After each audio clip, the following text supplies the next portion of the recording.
খুব খুশি হয়েছে গরু ভাই আমার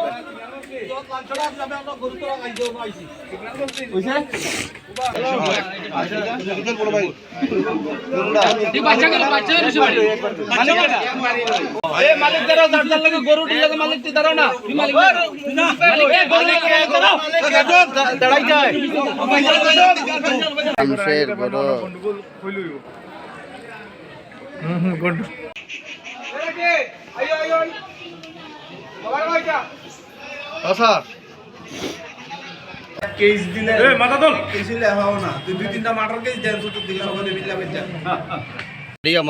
আমার নাম আব্দুল মজিদ।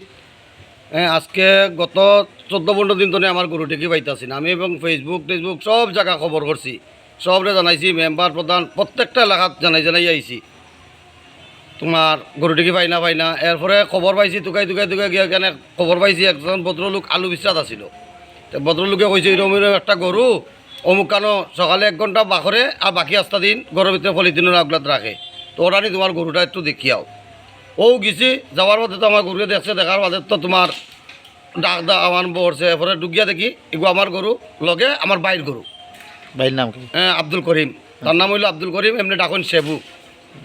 ও দুটা গরুকে দেখি একখানো জিকা আবার করলাম, খাওয়ার বাদে কইছে কিনছে, বললাম যে কিনছে তারে আনো। তখন একটা ফুলা আইছে জোরকালফার তার বাড়ি। ও ফুলা আইছে আবার বাদে ফুলারে জিকানো বাদ হয়েছে, তারা কইছে 3-4 জন তারা আছে, গ্রুপ আছে, তারা আরও কয়েকজনের গরু নিয়ে এরকম কাটিয়া খাইছে বেচছে। এটার আমি সূক্ষ্ম বিচার চাই, প্রশাসন আছে এটাই আমার আবদার এবং জনসাধারণ আছে এটাই আমার আবদার। আমি প্রজ্ঞ যাতে আমার মতো গরিব আরেকজন গরিবের বুকটা খালি নাও। তারও একটা গাই ও একই দিন আমারটা শনিবারে আসছে, তানটা রবিবারে আসছে। আর ও তান গাইটা কাটিয়া খাই দিয়েছেন। আর তানটা পাইতেছি না, আমরা 2 ভাই 2টা পাইছি। আর লোকে আরও তো বহুত গরু আছে, গরুগুন পাইয়ার না। এগুলো আমরা সঠিক বিচার চাই, প্রশাসন তদন্ত করুক আর গরিব মানুষের গরুগুন উদ্ধার করে।